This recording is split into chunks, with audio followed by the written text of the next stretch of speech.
Bonjour mes chers amis, heureux de vous retrouver sur cette chaîne culturelle d'inspiration psychanalytique, donc analytique des faits sociaux actuels et historiques.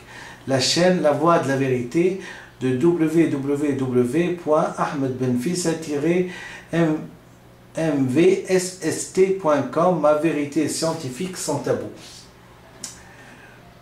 Aujourd'hui, nous sommes le 26 septembre 2013 et je m'apprête donc à vous communiquer et enregistrer pour vous la classification internationale des hommes politiques en Tunisie et ailleurs. C'est une classification bien sûr qui demande d'abord la lecture de cette classification, la réflexion et qui permet le choix bien sûr des hommes politiques en qui on peut avoir confiance.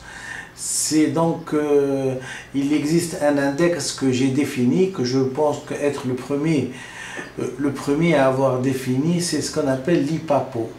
Ceci est un index à calculer, inaptitude à la pratique de la politique. L'inaptitude à la pratique de la politique, c'est-à-dire une inaptitude mentale à entreprendre une activité politique et donc à prendre la responsabilité de l'existence des êtres humains. L'existence, c'est tellement important, l'existence des êtres humains, qu'il est inutile de camoufler ses capacités. Donc on est capable ou on n'est pas capable, on sait ou on ne sait pas. Et quand on sait, il faut agir, quand on ne sait pas, il vaut mieux rester chez soi et étudier. Le temps qu'on a à pavaner de droite à gauche et à croire qu'on est devenu subitement, par la force magique des lois célestes, un homme politique d'envergure, ça n'existe pas et ça n'existera jamais. La politique, c'est d'abord une culture, la politique, c'est d'abord une frustration d'étudier les doctrines, c'est une frustration d'apprendre l'histoire de son peuple et l'histoire de l'humanité. C'est tout ce quantum culturel qui permet aux gens de faire de la politique. Et comme dit Karl Marx, celui qui ne connaît pas l'histoire de son pays est appelé à le revivre. Vous comprenez? Celui qui ne connaît pas l'histoire de son pays est appelé à le revivre. C'est-à-dire qu'à partir du moment où d'autres êtres humains, donc des frères qui sont passés par là, qui ont fait des révolutions et qui ont mis en noir sur blanc ce qu'il faut faire et ce qu'il ne faut pas faire, être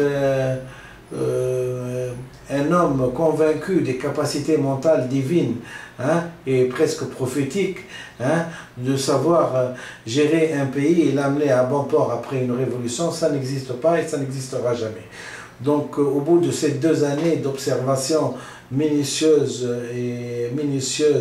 et analytique, c'est-à-dire à travers le prisme de mon savoir psychanalytique, j'ai pu faire un classement et je suis en train de vous le communiquer. C'est un classement qui vous servira certainement à choisir dorénavant vos hommes politiques, les hommes auxquels vous pouvez faire confiance. Alors, classification internationale des hommes politiques en Tunisie et ailleurs. L'IPAPO, ceci est un index à calculer, l'inaptitude à la pratique de la politique. C'est Dr Benfissa qui est, c'est pas sur son paquebot, mais qui a entrepris une balade en mer à Hammamet. Donc, je ne suis que le locataire de ce lieu. Et j'ai été appelé à la fin du voyage de descendre de ce paquebot. Alors, introduction, chapitre, l'IPAPO du Dr Benfissa.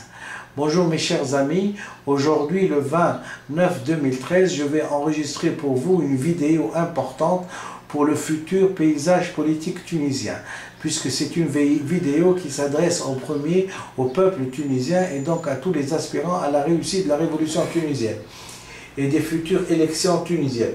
Tout le monde sait maintenant que la révolution tunisienne a été décapitée de ses buts nobles de développer la Tunisie et donc de permettre à la Tunisie de devenir un jour lointain une puissance mondiale. malheureusement des gens irresponsables, incultes, illettrés, extrémistes religieux et terroristes cupides et arrivistes, grâce à des manœuvres dolosives, sont arrivés à influencer le peuple pour qu'il les élise.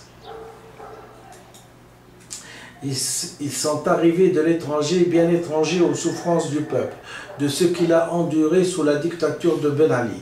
Ils sont arrivés et se sont accaparés le pouvoir avec la nette intention d'islamiser le pays et d'en faire un pays extrémiste comme l'Iran. Cette vidéo s'adresse aux gens qui ont beaucoup d'amertume, de regret d'avoir voté pour des représentants politiques qui n'ont pas été à la hauteur de leur aspiration. Ceci n'étant pas grave, car n'oubliez pas que c'est notre première expérience dans la démocratie et que parfois, quand on vote, on n'a pas une vision juste de ce qu'on nous réserve nos élus. Dans les dernières élections, l'option de nos élus a été l'islamisation de la société et donc l'application du djihad islamique et de la charia islamique, et donc un extrémisme religieux. Chaque personne au fond de lui-même regrette ce choix et avoue à lui-même qu'il n'est pas éclairé, qu'il n'a pas été éclairé dans ce choix.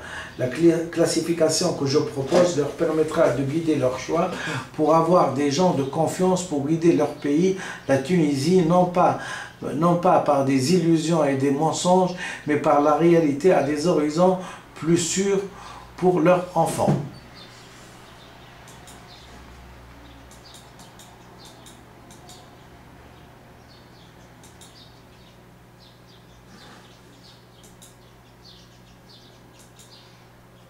Je vais d'abord définir qu'est-ce que c'est la démocratie. Une petite citation de ma part. Abat la démocratie qui donne le pouvoir à l'illettrisme. Dr Benfissa Ahmed. Démocratie. Définition de la démocratie. Étymologiquement parlant du grec démos, peuple, et kratos, pouvoir, autorité. La démocratie est le régime politique dans lequel le pouvoir est détenu ou contrôlé par le peuple. Principe de souveraineté. Sans qu'il y ait de distinction due à la naissance, la richesse, la compétence, principe d'égalité. En règle générale, les démocraties sont indirectes ou représentatives, le pouvoir s'exerçant par l'intermédiaire de représentants désignés lors d'élections au suffrage universel. Les autres principes et fondements de la démocratie sont la liberté des individus, la règle de la majorité, l'existence d'une constitution et d'une juridiction associée, le Conseil constitutionnel par exemple en France, la séparation des pouvoirs législatifs, exécutifs et judiciaires, la consultation régulière du peuple, élections et référendums, la pluralité des partis politiques, l'indépendance de la justice.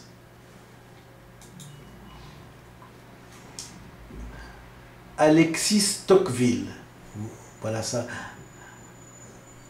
Alors, Alexis Tocqueville est l'auteur d'une étude de réflexion sociologique et philosophique de la démocratie qui fit date. Dans son ouvrage en 2 tomes de la démocratie en Amérique 1835-1840, il entreprend une analyse du fonctionnement de la démocratie aux États-Unis et les conséquences que cette forme de société induit dans les mœurs et les relations sociales. Alexis Tocqueville, il y considère la démocratie comme principalement caractérisée par la tendance à l'égalisation des conditions. Celle-ci devrait être comprise non pas tant comme une égalité réelle et stricte des conditions économiques et sociales, mais plutôt comme renvoyant à l'abolition des privilèges aristocratiques liés à la naissance et à la diminution des écarts de fortune, à l'égalité des droits, l'instabilité de la hiérarchie sociale, à la possibilité pour tous les citoyens de participer au pouvoir politique ou encore à un nivellement culturel par la généralisation de l'accès à la culture et à l'éducation. La démocratie est donc le mouvement historique vers cette égalité des conditions, est considérée par Tocqueville comme universelle et inéluctable et à ce titre comme providentielle. Alexis Tocqueville. La démocratie s'oppose aux autres régimes politiques qui sont la monarchie absolue, pouvoir aux mains d'un seul homme, l'aristocratie, pouvoir aux mains des meilleurs, l'oligorachie, pouvoir aux mains d'un petit nombre de personnes ou de familles, la théocratie, pouvoir aux mains d'une caste sacerdotale, l'empire, la dictature et d'autres régimes totalitaires.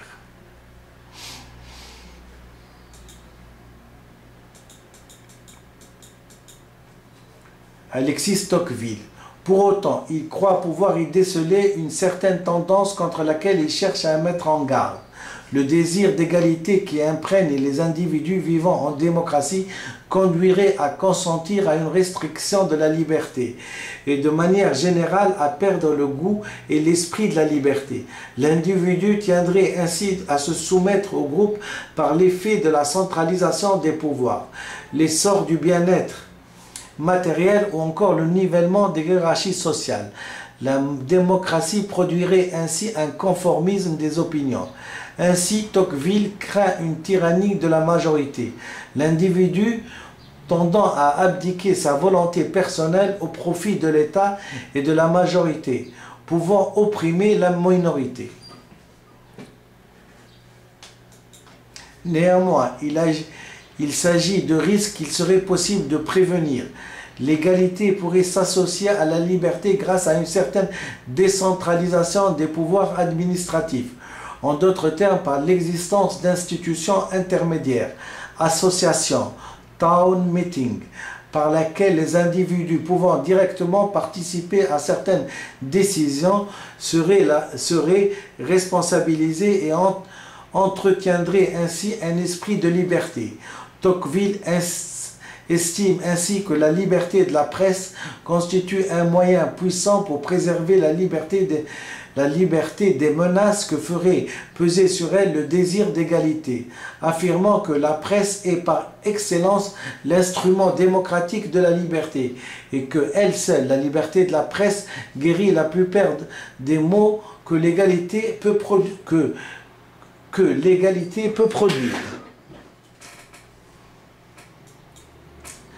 Je vais citer encore une citation de Karl Marx.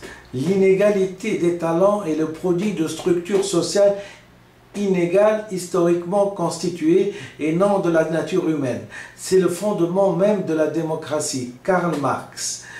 Par cette phrase détournée, Karl Marx a voulu montrer que ce sont les talents qui sont appelés les talents, les gens virtuoses, les gens cultivés, les gens qui ont des principes, les gens qui connaissent les différentes doctrines et qui, par leur réflexion et par leur mental, peuvent influencer l'avenir et le devenir d'un pays et le devenir des populations.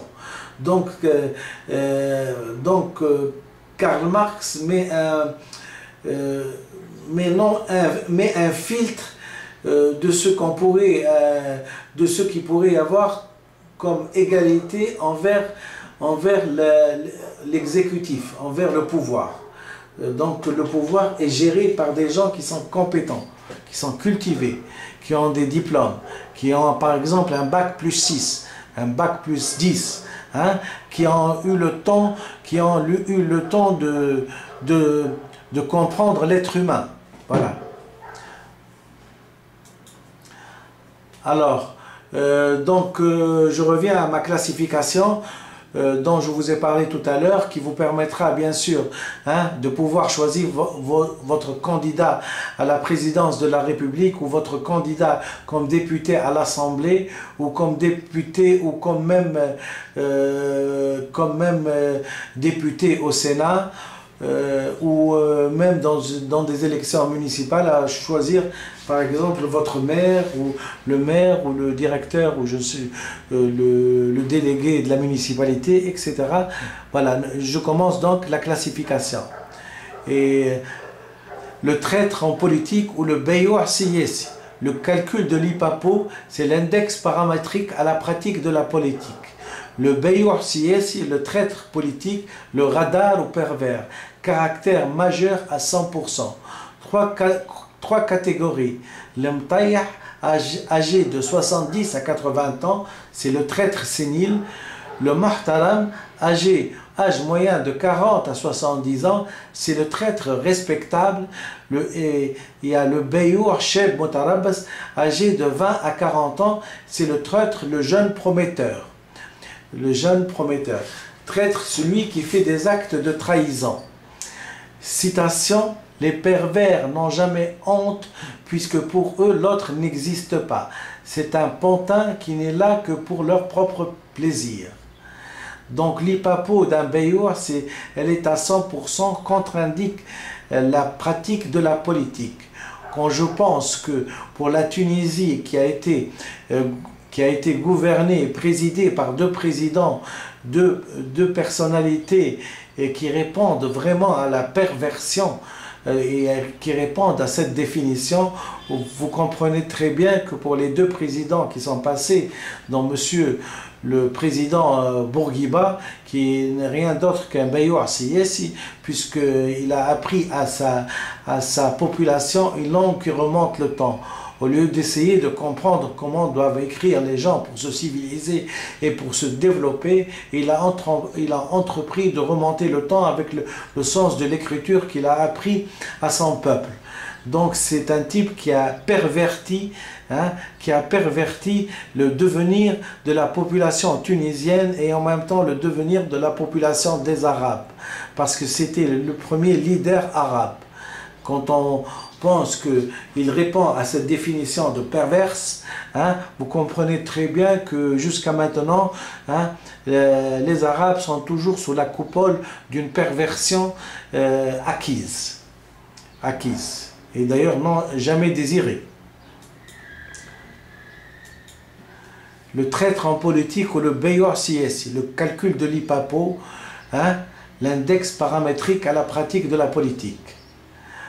Alors, selon Wikipédia, la perversion désigne dans un sens général l'inclination à des conduites considérées comme déviantes par rapport aux règles et croyances morales d'une société. Le terme recouvre toutefois plusieurs champs sémantiques et différentes définitions. Il est issu du verbe pervertir qui signifie littéralement détourner, d'après l'étymologie latine pervertere. Mettre sens dessus, sens dessous, et globalement l'action de détourner quelque chose de sa vraie nature. Le sens moral du verbe pervertir, c'est convertir au vice, date du XVIIe siècle et a longtemps eu une connotation religieuse. Perversion. Détourner, mettre sens dessous, dessus. La perversion désigne dans un sens général l'inclination à des conduites considérées comme déviantes par rapport aux règles et croyances morales d'une société. Il est immoral, bien sûr, d'apprendre à un peuple une écriture qui remonte le temps. Voilà où est la traîtrise de M. Bourguiba et la traîtrise de M. Ben Ali et la traîtrise jusqu'à maintenant des gens qui veulent réussir une transition post-révolutionnaire alors qu'ils n'ont pas les ABC et ils n'ont pas la culture adéquate pour guider le peuple vers une révolution saine qui peut permettre à des générations futures de se développer dignement, debout.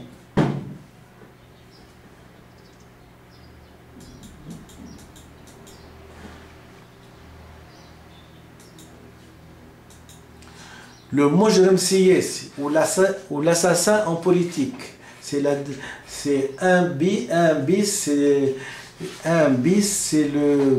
deuxième catégorie paramétrique. Le mujrim siyasi ou radar, c'est le pervers, le criminel en politique. Caractère prédominant à 100%. Donc l'hypapo est à 100%, contre-indique la pratique de la politique. Nous avons le mtaïh, âge de 70 à 80 ans, c'est l'assassin sénile. Et nous avons la deuxième catégorie, c'est le muhtaram, âge moyen de 40 à 70 ans. C'est l'assassin d'âge respectable. Et on a L'assassin Sheb et Mutarabbas, c'est le criminel ou l'assassin de 20 à 40 ans, jeune prometteur, dans le crime bien sûr. Nous avons dans cette catégorie-là 3 types de modes d'emploi, si j'ose dire, et donc 3 catégories et 3 spécialités dans cette catégorie, si j'ose dire. Nous avons celui Fajr, celui qui utilise l'explosif pour tuer ou assassiner. Nous avons Elli Yuqtal bi Musaddas, c'est l'assassin au pistolet. Et nous avons Elli Yidbah, et celui qui égorge son ennemi, le sanguinaire et barbare primitif. Pour ma part, le mujrim ou l'assassin est un scorpion qui vous pique et vous tue, Leur couleur de prédilection est le noir de deuil, comme le corbeau toujours prêt à vous réciter votre oraison funèbre. L'exemple tristement célèbre du génocidaire Hitler, ce qui se dégage et détache de son visage de Hitler, ce sont ses petites moustaches noires qui sont devenues célébrissimes de ces crimes qu'il a pu, et de ce génocide qu'il a pu faire contre les Juifs, contre la population, contre ses ennemis et contre toute l'humanité. Donc c'est un génocidaire, et j'ai pris cet exemple-là juste pour la couleur noire qui authentifie un petit peu son désir de mettre tout le monde en deuil. L'âme du meurtrier est aveugle et il n'y a pas de vraie bonté, si ni de bel amour sont tout de là avec toute la clairvoyance possible. C'est-à-dire avec toute la clairvoyance possible, on ne peut pas retrouver ni d'âme noble, ni de bonté de la part d'un assassin et d'un criminel. Cette citation a été citée et écrite dans La Peste d'Albert Camus. Un des caractères frappants chez les mujrim ou l'assassin, c'est le manque de fierté.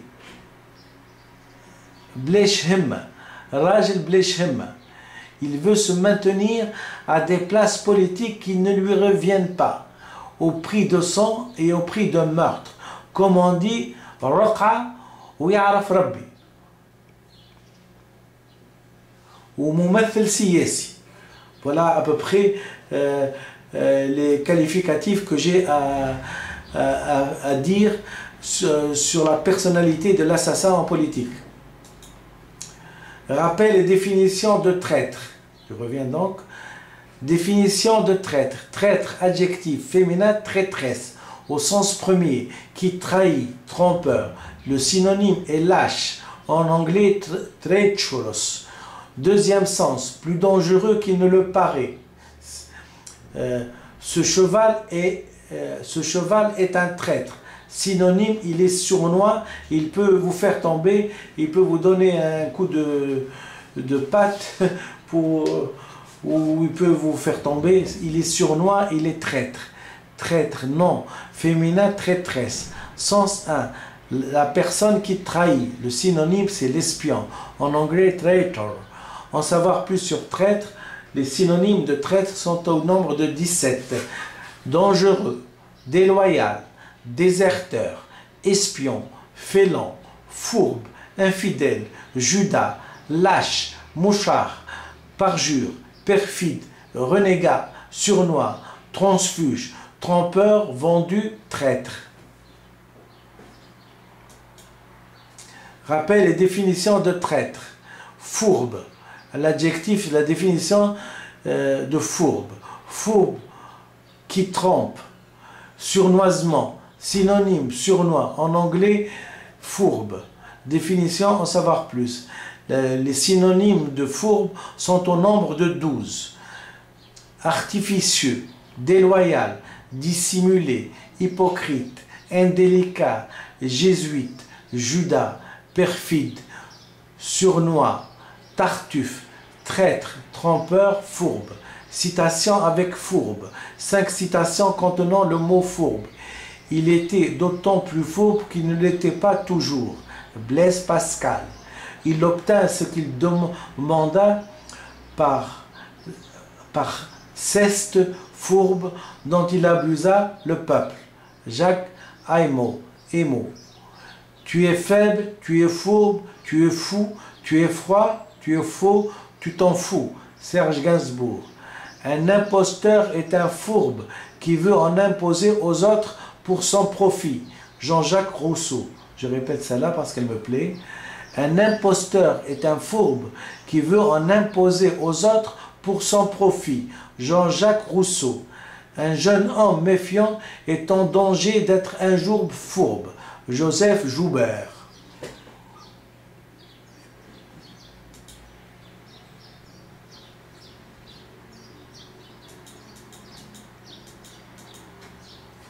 Citation de traître. Celui qui quitte votre parti pour aller dans un autre est un traître. Celui qui vient d'un autre parti pour rejoindre le vôtre est un converti. Georges Clemenceau. Petite évasion en mer, dans la mer de Méditerranée d'Hammamet. Juste le temps de vous permettre d'échapper un petit peu à ces citations qui sont monocordes et monotones, mais qui sont tellement instructifs pour les gens. Et nous passons donc traître. Mort de Louis XVI. J'ai choisi un exemple assez significatif et assez représentatif de d'où peut amener la traîtrise à son pays. Mort de Louis XVI, 1793, 21 janvier à 10h20 sur la place de la Révolution, actuelle place de la Concorde. Louis Capet, 39 ans, ancien roi de France, est guillotiné, emprisonné aux Tuileries avec sa famille depuis le mois d'août 1792. Il est condamné à la peine de mort par le tribunal révolutionnaire. La Convention l'accuse d'être un traître envers la nation. Ses dernières paroles sont « Français, je meurs innocent. Je pardonne à mes ennemis. Je désire que ma mort soit... » 3 points de suspension. Mais la fin de ces mots sera occultée par le roulement des tambours annonçant son exécution. Le 16 octobre, sa femme, Marie-Antoinette, sera à son tour guillotinée en place publique. Donc, je vous donne les références. Elles sont là devant vous. Vous les notez et vous pouvez encore les consulter. Alors, ceci n'entend pas. Certaines figures historiques ou de légende, par l'ignominie de leur acte, se sont vues associées au personnage du traître. C'est le cas de Judas, de Ganelon et de Vlasov. En France, la trahison est définie juridiquement par les articles 401 à 411 du Code pénal. Ainsi, un Français ou un militaire au service de la France qui livre des soldats français ou une partie du territoire national à une puissance étrangère ou sous contrôle étranger est puni de la détention criminelle à perpétuité et d'une amende de 750 000 €. Le mujrim ou criminel, le criminel. Définition, synonyme, citation et événement. Définition de criminel, l'adjectif, qui est coupable de crime. Synonyme, assassin, en anglais criminal. Deuxième sens qui concerne la répression pénale en droit. C'est de l'ordre du criminel, c'est de l'ordre du pénal. En anglais, criminal. Le troisième sens qui est condamnable du point de vue moral, contraire aux lois sociales. Cette pollution criminelle doit être punie. Criminel, non, criminel, 2 L-E, individu coupable de crime, synonyme, assassin, en anglais, criminal. Très bien.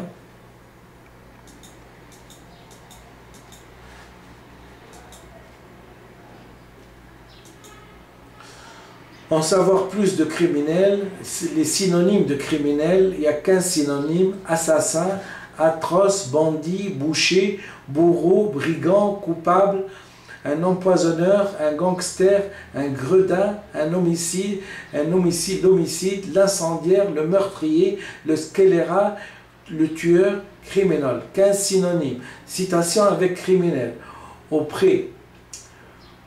auprès des princes, il est aussi dangereux et presque criminel de pouvoir faire le bien que de vouloir faire le mal. C'est une citation de Bouddha. Ce qui est criminel, ce n'est pas d'échouer, mais de viser trop bas. James Russell Lowell. C'est très laid, les scrupules, c'est ce qui défigure le criminel. Pierre Drueux La Rochelle. Criminel, exactement. Tribunal criminel ou tribunal révolutionnaire, criminel. Un événement, je vais donc faire l'exemple. 1793, le 10 mars, la Convention met en place le tribunal criminel extraordinaire, communément appelé tribunal révolutionnaire. Les jurys sont choisis au nombre égal dans tous les départements. Le tribunal dépend directement de l'accusateur public. Fouquier-Tinville, qui décida si les suspects doivent être traduits ou non à la justice, ces sentences seront souvent radicales, l'acquittement ou la guillotine. Le but de cette cour de justice est, selon les révolutionnaires, de lutter contre toute entreprise contre-révolutionnaire, tout attentat contre la liberté, tout complot royaliste, en faisant allusion à la période de troubles et massacres que vit la France, dont on déclare « Soyant terrible pour dispenser le peuple de l'être ». Le tribunal révolutionnaire fonctionnera à plein régime jusqu'au 31 mai 1795, date à laquelle il sera définitivement supprimé. Nous passons donc maintenant au deuxième paramètre pour étudier et donc pour choisir votre homme politique dans la classification nationale et internationale des hommes politiques. Le kadheb siyasi. Le kadheb siyasi serq. Le menteur en politique, mhasbi fil rabah. Caractère à 30%. Mtayah, âge de 70 à 80 ans, le menteur et voleur sénile. Le muhtaram, âge moyen de 40 à 70 ans. Mais c'est le menteur et voleur d'âge respectable. Le chef Mutarabas de 20 à 40 ans, c'est le menteur et voleur et jeune prometteur en formation. Le menteur en politique est souvent un corrompu, à partir du moment où pour accéder au pouvoir, il avance de la monnaie, de l'argent ou pétrodollars, qui maintiennent les Arabes dans le sous-développement. Le sous-développement chez les Arabes est injecté à l'école. Le couple traîtrise et mensonge ont maintenu les Arabes hors du temps.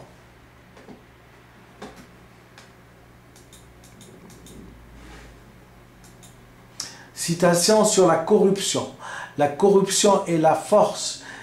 La corruption est en force. Le talent est rare.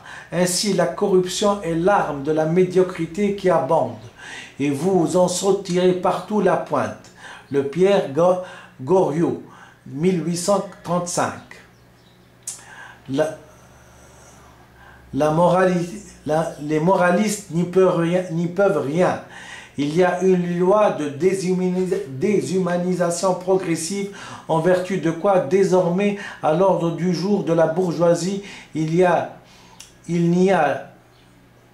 ne peut y avoir maintenant que la violence, la corruption et la barbarie. Discours sur la colonisation 1950, citation de Aimé Césaire.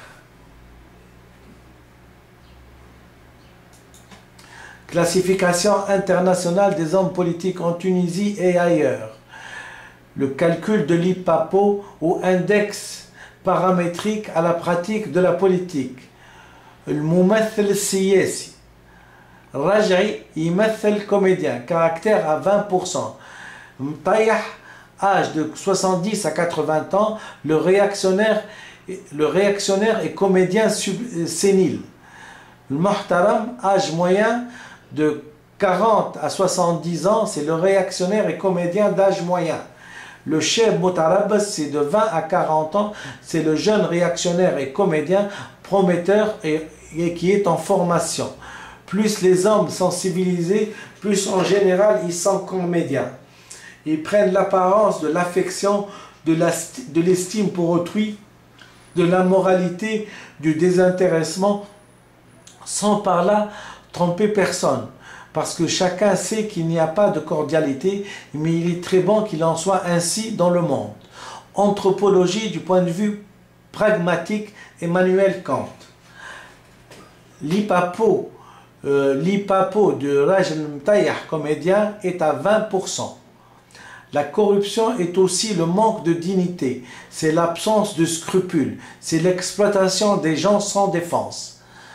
Amour sorcière, citation de Tahar Ben Jelloul.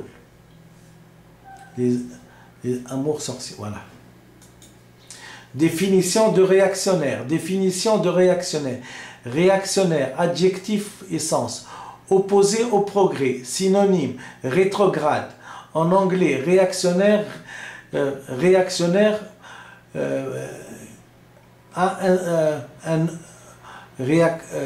en anglais, réactionnaire. Personne opposée au progrès, synonyme, conservateur.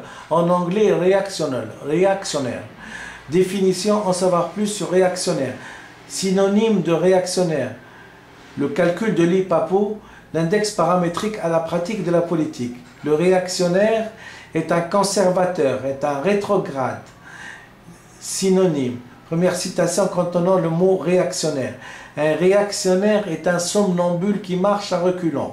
Cette citation est à apprendre de Franklin Delano Roosevelt. Un réactionnaire est un somnambule qui marche à reculons. L'exemple historique, un exemple historique sur la réaction, bien sûr. Citation de la Chambre introuvable. Alors que depuis la chute de Napoléon, les royalistes exercent la terreur blanche, l'élection des députés se transforme en plébiscite des ultras. Celles-ci obtiennent une large majorité et forment ainsi ce que Louis XVIII nommera la Chambre introuvable, manifestant ainsi son étonnement, bien que le suffrage censitaire du régime ait pour fonction d'éviter l'arrivée au pouvoir des républicains, la nouvelle Chambre s'avère bien plus réactionnaire qu'attendu. Loin de dénoncer la terreur blanche qui se traduit par la persécution et les assassinats des républicains, voire des protestants, celle-ci institutionnalisera en réclamant notamment le bannissement des régicides et l'exécution des traîtres des 100 jours.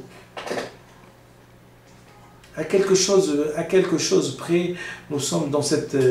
nous avons élu une chambre introuvable. Bien sûr, je veux parler de la Tunisie, du 23 octobre 2012. Hein. L'élection a maintenu la réaction et a maintenu donc le statu quo dans le pays, et nous avons enregistré non pas une avancée, mais comme a dit Franklin Roosevelt, nous marchons comme des somnambules, hein, en arrière. Nous sommes des somnambules qui marchons en arrière. Donc cette chambre introuvable a été retrouvée quelques siècles, 2 siècles à peu près. On est presque à l'immortalisation de sa naissance après 2 siècles. Nous avons une chambre, la chambre introuvable, qui est bien sûr présidée par M. Mostafa Ben Jafar et avec Madame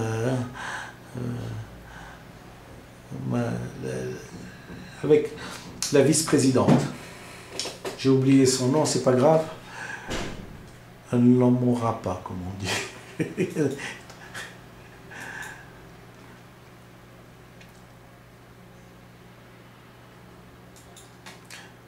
Élection de la chambre introuvable. Alors, Bahbar et le Fa'al Psiyesi, le calcul de l'Ipapo, index paramétrique à la pratique de la politique. Quatrièmement, quatrième catégorie, le Bahbar Siyesi. Nous avons le Mtayah, le Motarabas ou Sheb. Kadheb, c'est le vantard en politique, c'est comme une cornemuse qui parle beaucoup mais qui ne dit rien. L'Ipapo est à 20%.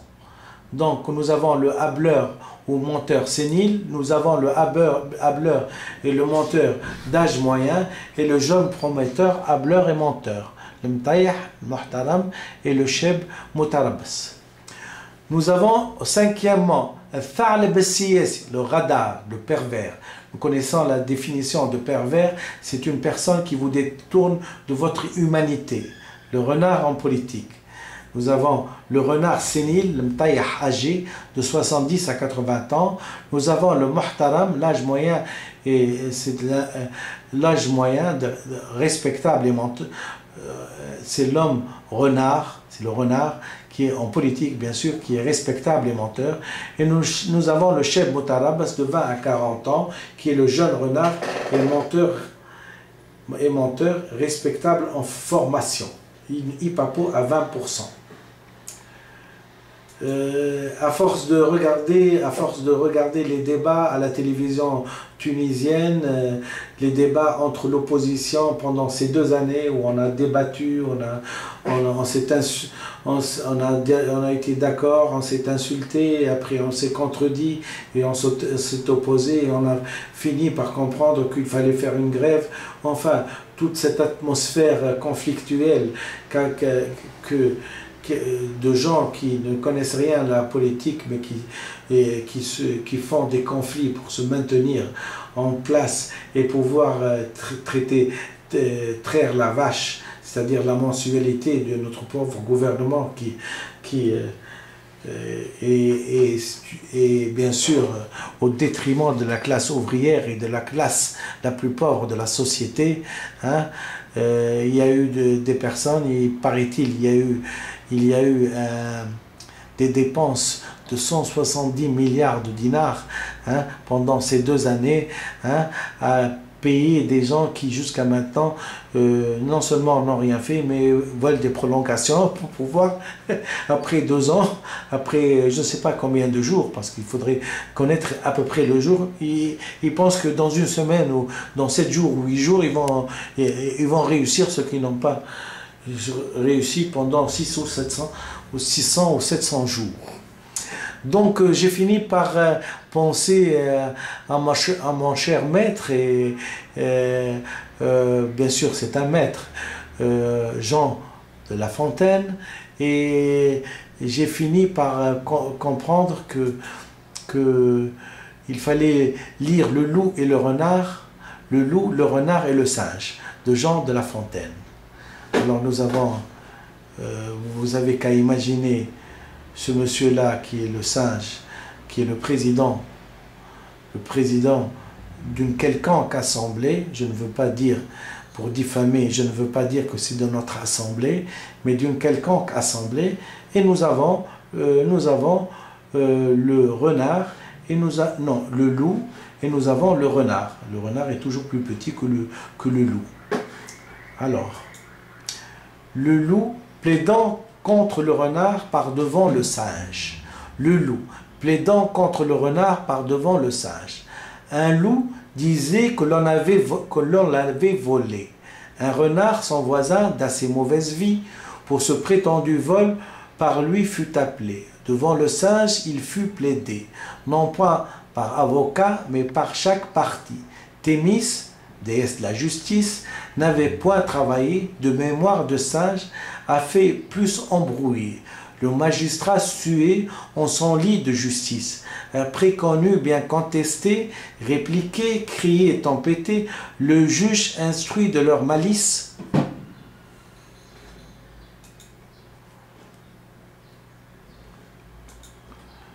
Leur dit: je vous connais de longtemps, mes amis, et vous deux, vous payerez l'amende, car toi, le loup, tu te plains, quoiqu'on t'ait rien pris, et toi, renard, as pris ce que l'on te demande. Le juge prétendait qu'à tort et à travers, on ne saurait manquer de condamner un pervers. C'est la moralité de la fable de La Fontaine. Se trouvant devant 2 pervers, hein, il a jugé bon, hein, d'être équitable et donc de condamner les deux. Celui qui s'est plaint et celui, le plaignant, et de celui qui est susceptible d'être le coupable.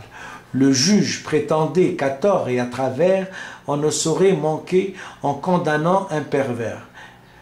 Quelques personnes de bon sens ont cru que l'impossibilité et la contradiction qui est dans le jugement de ce sage était une chose à censurer.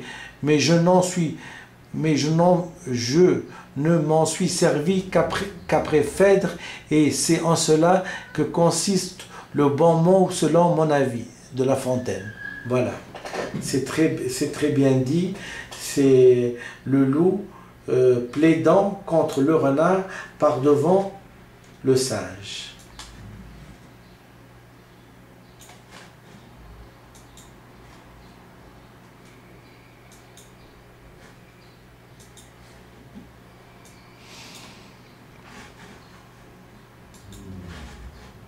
Petit intermède.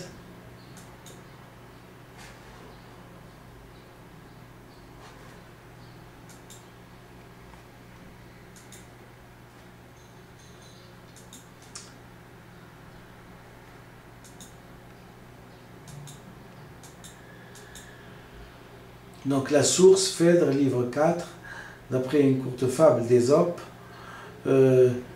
appelée, c'est-à-dire citée en jugement, déesse Thémis, c'est la déesse de la justice. Au sens propre, c'est une séance du Parlement qui se tient en présence du roi. Au sens propre, c'est-à-dire j'ai copié de façon instinctive, mais je me retrouve exactement là où je voulais. Et sans vraiment avoir lu cette phrase, au sens propre, c'est une séance du Parlement qui se tient en présence du roi. Alors, très bien. Jean de La Fontaine, le renard et le bouc. Capitaine Renard allait de compagnie avec son ami Bouc, des plus hauts encornés. Celui-ci ne voyait pas plus loin que son nez. D'autres étaient passés maîtres en fait de tromperie. La soif les obligea de descendre en un puits. Là, chacun d'eux se désaltère. Après qu'abondamment tous deux en eurent pris, le renard dit au bouc: « Que ferions-nous, compère? Ce n'est pas tout de boire. Il faut sortir d'ici. Lève tes pieds en haut et tes cornes aussi, mêlées contre le mur le long de ton échine. Je grimperai premièrement, puis sur tes cornes m'élevant, à l'aide de cette machine, de ce lieu je te sortirai. Après quoi je t'en tirerai. Par ma barbe, dit l'autre, il est bon, et je loue les gens bien sensés comme toi. Je n'aurai jamais, quant à moi, trouvé ce secret, je l'avoue. Le renard sort du puits, laisse son compagnon, et vous lui fait un beau surnom.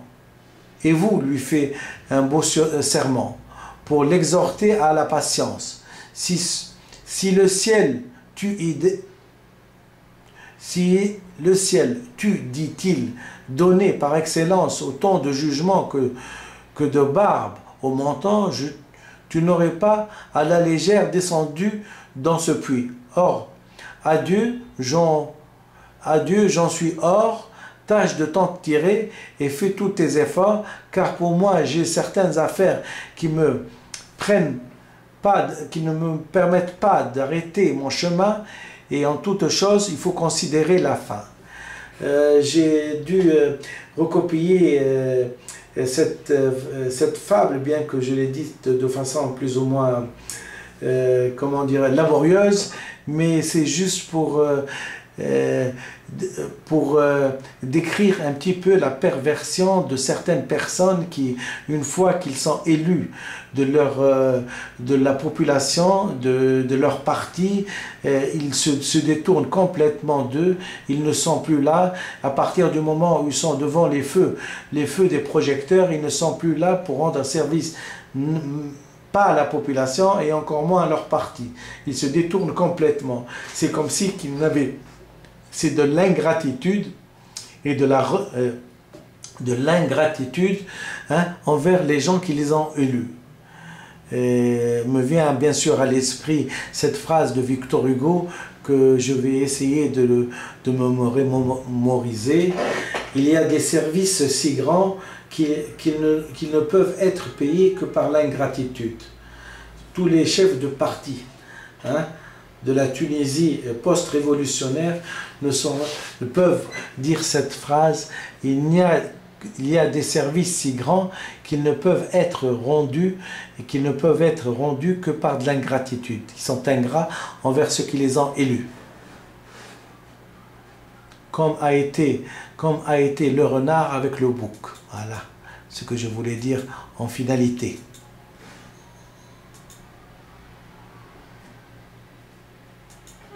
Classification internationale des hommes politiques en Tunisie et ailleurs. Le calcul de l'IPAPO, l'index ou l'indice paramétrique de l'inaptitude à la pratique de la politique. Le VIB-CIESI. Le VIB-CIESI, c'est le renard, c'est le loup en politique, avec une fausse innocence. Il a une IPAPO à 20%, VIB-CIESI. Mtaïah, âgé de 70 à 80 ans, Mohtaram, âge moyen de 40 à 70 ans, et Cheb Motarabes de 20 à 40 ans. Ils ont une IPAPO à 20%. Nous passons maintenant septièmement au Rahden Siyesi. Mtaïah, Mohtaram Molacheb, le simulateur en politique, 40%. Mounefr, c'est une personnalité fausse. C'est la fausse pièce par excellence. Donc, ils ont une IPAPO à 20%. Bien sûr, ce sont l'Arden, c'est-à-dire c'est des grands hypocrites. Et d'ailleurs, la photo, c'est le double visage. Il a une double face, on dit. Une double visage et une double face. Très bien.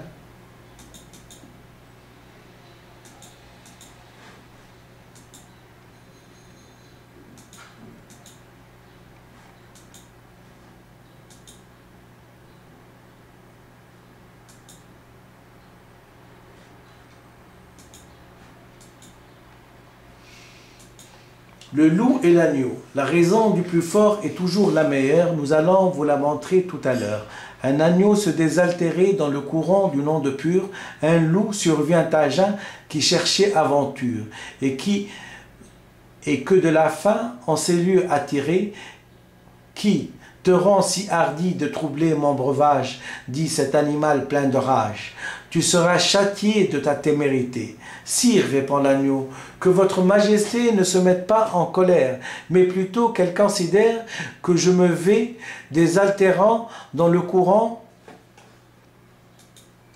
plus de 20 pas au-dessous d'elle, et que par conséquent, en aucune façon, je ne puis troubler sa boisson. Tu la troubles, reprit cette bête cruelle, et je sais que de moi tu m'es dit l'an passé. Comment l'aurais-je fait si je n'étais pas né? Reprit l'agneau. Je t'étais encore ma mère. Si c'est pas toi, c'est donc ton frère. Je n'en ai point, c'est donc quelqu'un des tiens. Car vous ne m'épargnez guère, vous, vos bergers et vos chiens. On me l'a dit, il faut que je me venge. Là-dessus, au fond des forêts, le loup l'emporte et puis le mange, sans autre forme de procès. Donc la raison du plus fort est toujours la meilleure. En général, la raison du plus fort est toujours la meilleure. Elle est toujours appliquée en Tunisie. La raison du plus fort, c'est toujours l'argent. Ce sont des gens qui ont de la monnaie, qui dictent la loi dans les partis. À partir du moment où ils détiennent ce qu'on appelle le matériel et l'argent, ils peuvent donc corrompre. Il n'y a pas d'idée politique, il y a la corruption. Tu fais ça, je te donne ça. Tu te la fermes et je te donne ça. Il n'y a pas d'esprit vraiment authentique pour voir le bonheur du peuple, pour voir le progrès, le développement de la Tunisie. Ça n'existe pas. Ça n'existe pas. C'est la raison du plus fort est toujours la meilleure. Plus tu as d'argent, plus tu es susceptible de sortir des conneries qui seront bien partagées par le peuple. Pas par le peuple, par les courtisans, disons. Parce que le peuple, le pauvre, il subit déjà la loi de l'ignorance et la loi des gens qui ne sont pas politisés, qui ne connaissent rien à la politique. C'est déjà bien. Ils ont été trahis depuis des années. Classification internationale des hommes politiques en Tunisie et ailleurs. Le Abid Siyesi.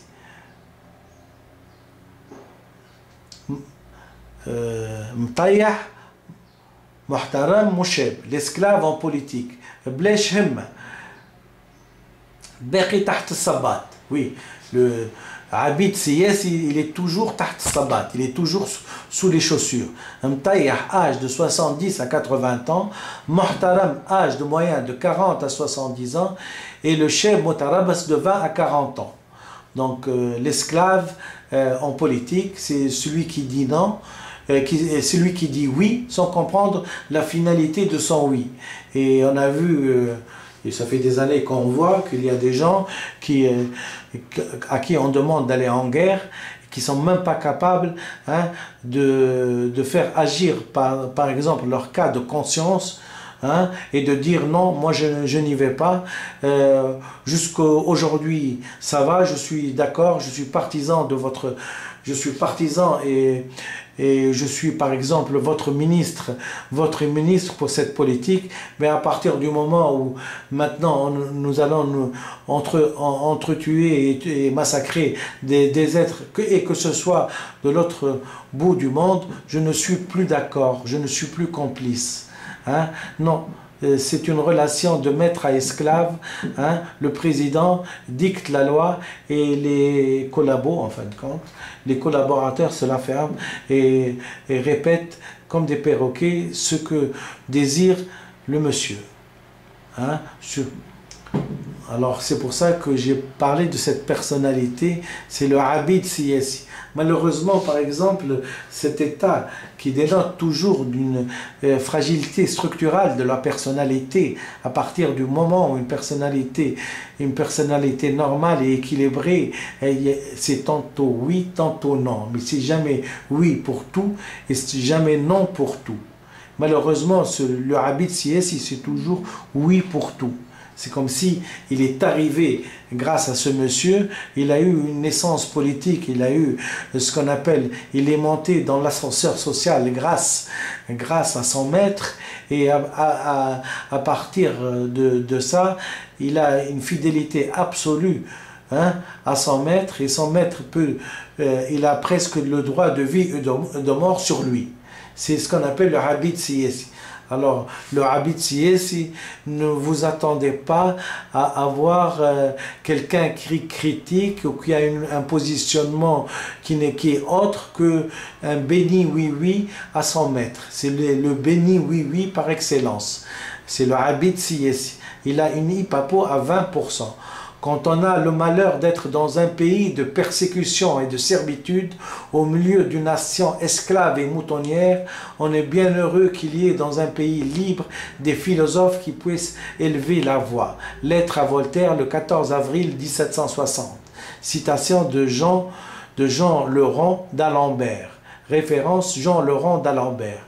Voilà quelqu'un qui a pris sa plume et qui a félicité Voltaire, qui était une voix discordante de cette nation qui était avant la France, une nation esclave et moutonnière. Donc c'est ça la politique, c'est ça la bonne structure mentale et c'est ça la bonne culture. C'est parfois d'abord de défendre sa conscience et de défendre le cas de conscience, comme par exemple, je ne sais pas, il y a des gens qui aux États-Unis refusent d'aller s'engager en militaire pour cas de conscience. J'estime, quel que soit le truc, cas de conscience, c'est-à-dire je ne peux pas tuer quelqu'un que je ne connais pas. Je n'irai pas, c'est Cassius Clay, je pense, qui n'est pas parti dans la guerre du Vietnam parce qu'il a évoqué le cas de conscience. C'est-à-dire, moi je fais de la boxe, et je n'aimerais pas surcharger mon inconscient de crimes et de meurtres. Donc les abid siyasi, ce sont des gens corrompus, hein, qui n'ont pas de personnalité. C'est des petits papillons, hein, qui sont là. Non, disons, c'est même pas des petits papillons, c'est des fourmis sur lesquelles on peut marcher dessus. Voilà. Ce qu'on appelle le abid siyasi. Classification des hommes politiques en Tunisie. Le ma'allam siyasi, ou patron de la politique. Arif hatta fil bhema. Oui, parce que nous avons des hommes politiques qui s'y connaissent, qui ont des diplômes à faire valoir, et il y a des gens qui, on se demande comment ils ont été parachutés, hein, à la tête d'un parti qui peut mobiliser des centaines de trucs, rien que par le verbe et par la sagesse du discours. Mais le problème, c'est que la sagesse ne développe pas le pays. La sagesse, l'entente, le oui c'est ça, mais non, d'abord il sait tout. Il ne vous avouera jamais qu'il... Hein, et juste pour que quand il arrive pour présider, il prend les meilleurs, les gens les plus compétents, et encore, ils peuvent tomber. Mais la finalité c'est que quand vous prenez quelqu'un qui peut même bien choisir, hein, et quand le président n'a pas la culture nécessaire, même la politique ne peut pas réussir. C'est ça l'inconscient. C'est-à-dire, les faits qu'il soit par, comment dirais-je, tiré par des chevaux de race, hein, des chevaux de race, je veux parler des ministres, et tout, la calèche n'avance pas. Pourquoi? Parce que c'est un problème d'inconscient. Pourquoi? Parce que le patron n'a pas la culture nécessaire. Il ne sait pas d'abord, il ne sait pas faire la synthèse et essayer de synthétiser pour avoir une vision juste de l'avenir, de ce qu'il veut comme projet, pour pouvoir anticiper, hein, pour pouvoir anticiper. L'architecte, il a déjà, comme aurait dit, je pense, Sigmund Freud, l'architecte, il a déjà, ou non, plutôt je pense, oui c'est Sigmund Freud, il a déjà dessiné la maison dans son esprit. Hein. Donc, le monsieur qui est tiré par des chevaux de race, hein, et des chevaux reconnus comme comme des étalons, comment dirais-je, le chariot du pays n'avance pas. Pourquoi? Parce que celui qui est à la commande n'arrive pas à synthétiser. Parce qu'il faut synthétiser plusieurs paramètres pour pouvoir, voilà, dire je vais arriver à tel but. Je vais arriver à tel but. Et quand on n'a pas ce truc de synthèse, bien que les chevaux courent, mais la calèche n'avance pas. Voilà l'importance de la culture. Alors, neuvièmement, le ma'allam siyasi, on vient de truc, c'est un arif. Parfois, il est arif al-bhema, c'est-à-dire que vraiment, hein, au lieu qu'il avance vers l'avant, non, il avance à reculons. C'est un réactionnaire qui ne veut rien changer. C'est comme a dit Roosevelt d'ailleurs. C'est le somnambule qui marche, c'est le somnambule, un réactionnaire, c'est le somnambule qui marche en arrière. Alors, voilà. Nous passons donc au dixième. Nous passons donc au dixième. El-Hebi Siyasi, le terroriste en politique. Il peut être actif ou passif. Li khatat, le planificateur, taux de réussite nejah 1%, taux de réussite nejah à 1%, s'il est capable de réussir. Non, c'est-à-dire s'il est actif, il est donc inapte, puisque s'il fait des actes terroristes, il est inapte à la politique. S'il est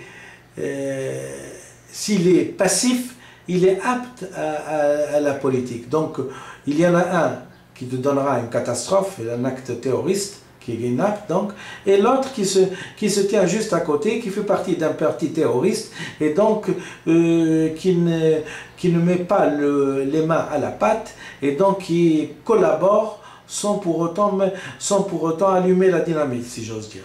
D'accord? Alors nous avons les trois types, bien sûr, le Hebi Mtayah, le Hebi Muhtaram ou le Hebi Sheb.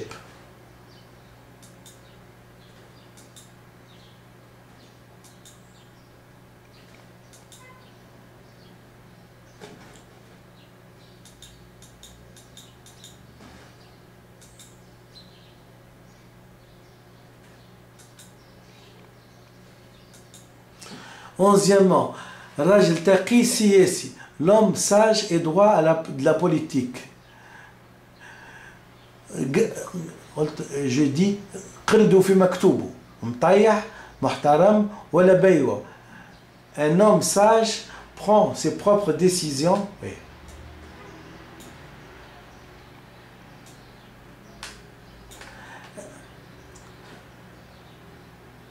Un homme sage.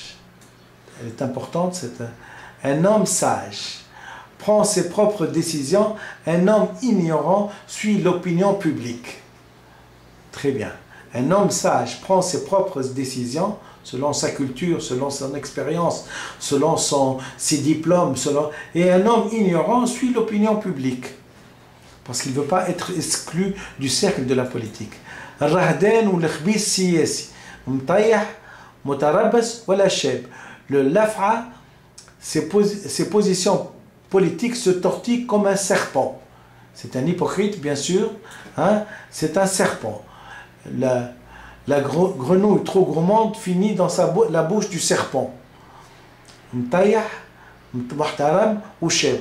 Donc le serpent, il est appelé à manger toutes les grenouilles, grâce au fait qu'il se tortille, qu'il est parfois à droite, parfois à gauche et parfois au centre, pourvu qu'on lui donne à manger. Donc, pourvu qu'on lui présente une grenouille dans la bouche, il est là pour se tortiller, si j'ose dire.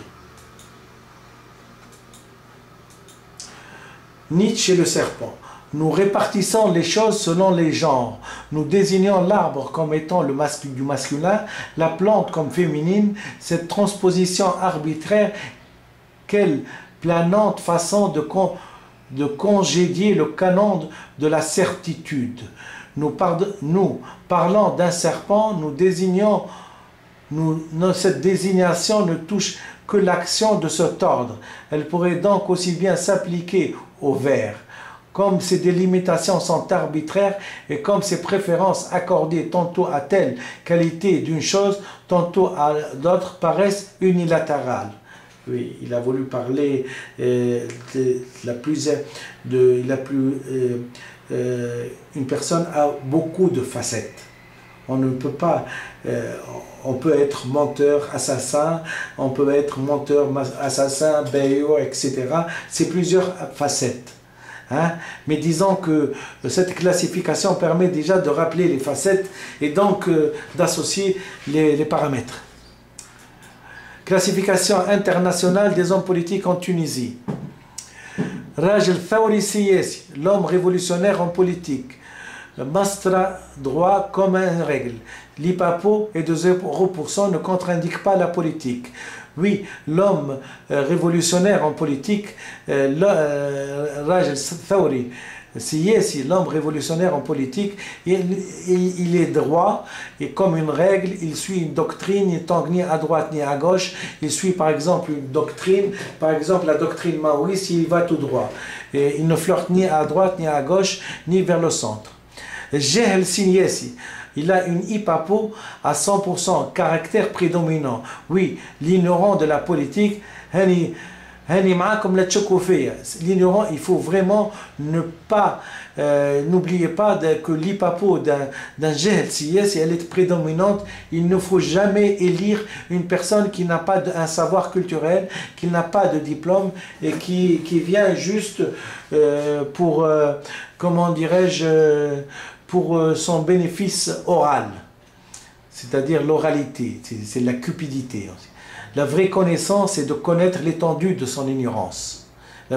Oui, à partir du moment où la vraie connaissance est de connaître l'étendue de son ignorance. Quand on connaît l'étendue de son ignorance, c'est de l'irresponsabilité que de se présenter et de se faire élire en politique. Classification internationale des hommes politiques. Rajel Sheb Khati Hessies, l'homme du peuple à l'écart de la politique. L'IPAPO ne contre-indique pas la politique puisqu'il a une IPAPO à 0%. C'est un homme qui connaît la politique, hein, qui connaît les rouages de la politique, qui est bien instruit, mais qui préfère ne pas participer à la politique pour la bonne raison qu'il sait très bien qu'il est à des coups bas, qu'une balle peut le refroidir et l'amener dans l'au-delà. Donc c'est un rajel taqi siyasi qui se tient à l'écart de la politique.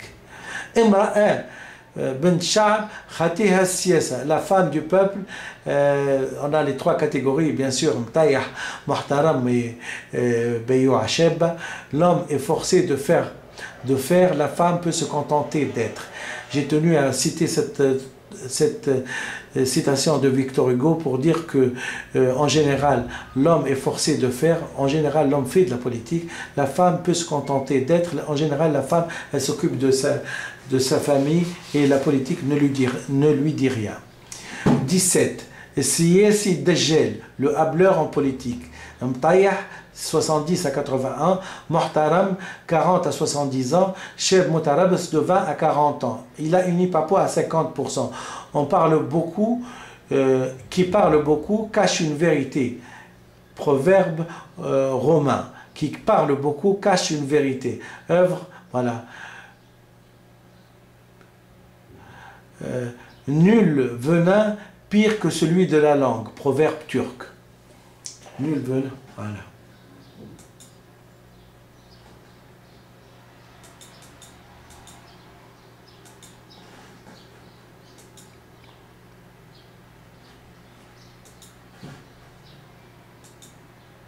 Le corbeau et le renard. Le corbeau et le renard.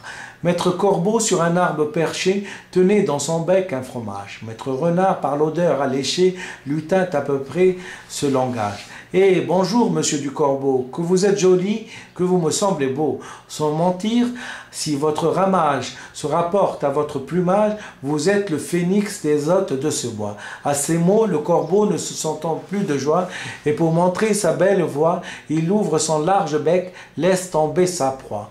Le renard s'en saisit et dit: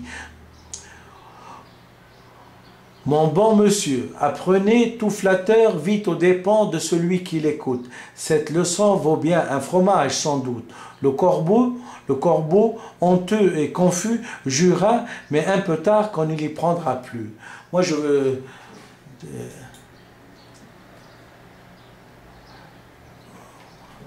J'ai tenu à lire Le Corbeau et le Renard parce que je vois des gens qui, pour s'introduire en politique, essayent de passer de la pommade, essayent de cirer les chaussures des hommes politiques qui sont plus ou moins bien vus sur la scène, juste pour arriver. C'est vraiment la fable du corbeau et du renard. Hein? Certains, ils sont capables de tout pour arriver. Ils sont capables de tout. Hein? Le corbeau et le renard. Classification internationale des hommes politiques en Tunisie. 18e caractère. Degeza Siyasi, la voyante de la politique, celle qui lit l'avenir. Hraimiya ou Kadheba, elle a une IPAPO à 20%. Le Mtayha, de 70 à 80 ans, le Muhtarma de 40 à 70 ans et le Bayou' Cheb Mutarabas de 20 à 40 ans. Nous avons la voyante de Geza et le Degez aussi. D'ailleurs, il y a des gens qui ont des prédilections pour lire l'avenir en politique. Le Bal'out Siyasi, c'est le mythomane en politique. Haj fil Kidb. Haj fil Kidb, c'est-à-dire c'est un grand menteur. On lui dédierait bien un monastère dédié au mensonge et il ferait bien un pèlerinage à l'intérieur de ce monastère. Donc son IPAPO, elle est à 40%. C'est-à-dire, il ne faut jamais croire aux politiques. Voilà ce que je voulais dire. L'IPAPO, elle est à 40%. Alors, le dernier critère, et j'en suis... c'est le mot fakr siyasi, le stratège en politique.